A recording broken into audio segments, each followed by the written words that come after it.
Good morning. My name is John Talk. I'm privileged to be the rector here at Emmanuel Episcopal Church, and I am so glad to see you this morning. As you know, we're in the middle of a series on the Beatitudes, on the sayings of Jesus that he gives to us in the middle of what's often called the Sermon on the Mount.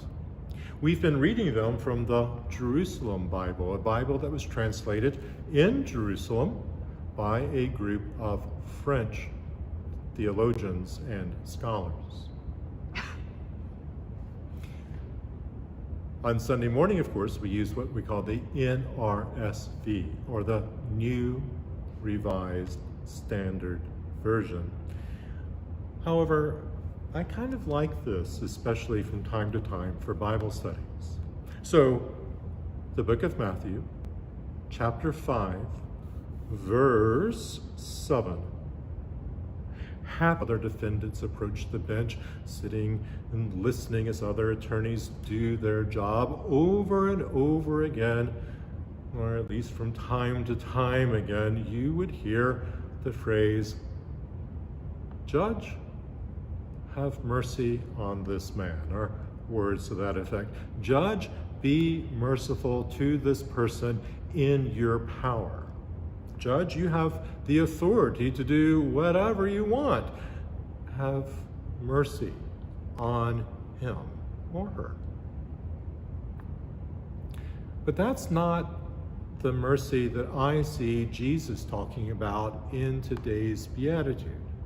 That is merciful, of course, to be generous to those who are in your power.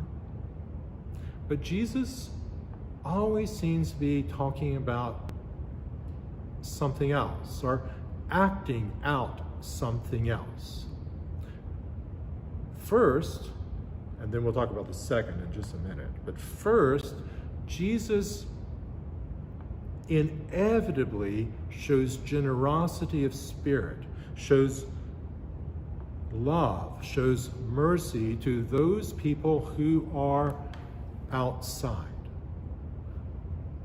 who are not in power, who are not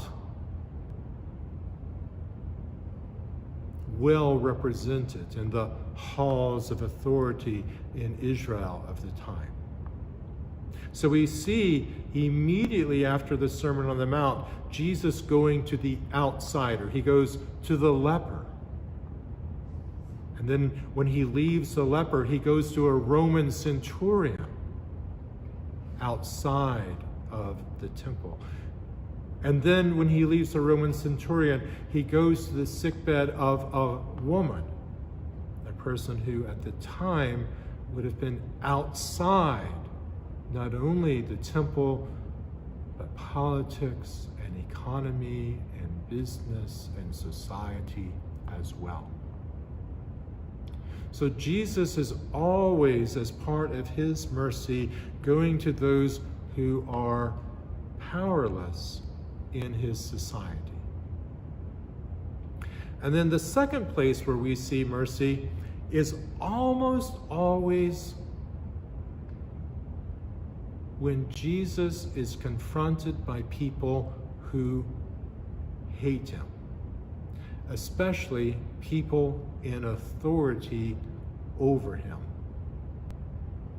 We see this most clearly as he's hanging on the cross, as he's literally being murdered. He prays for his murderers. Father, forgive them. He prays for the people who are persecuting him. He loves and shows mercy on those who would seek to destroy him.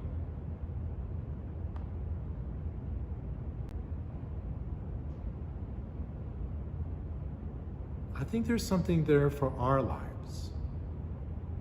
How are we merciful? How are we merciful to the outsider,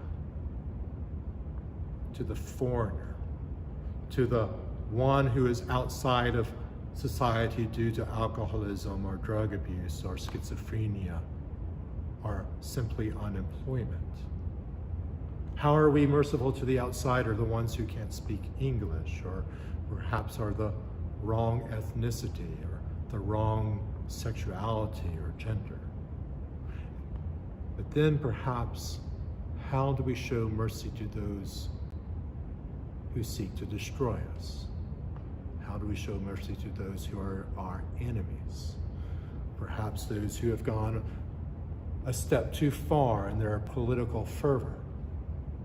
Perhaps those who have gone a step too far in their religious identity or their racial identity. Or even simply, how do we show mercy to our neighbor down the street who's angry at us because our dog barks from time to time?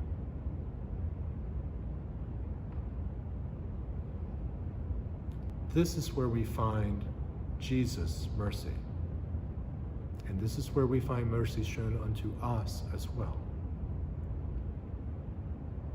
This week, as we go about the business of loving God and loving each other, let's remember to love those who are outside and those who have enmity towards us. And we shall be God's.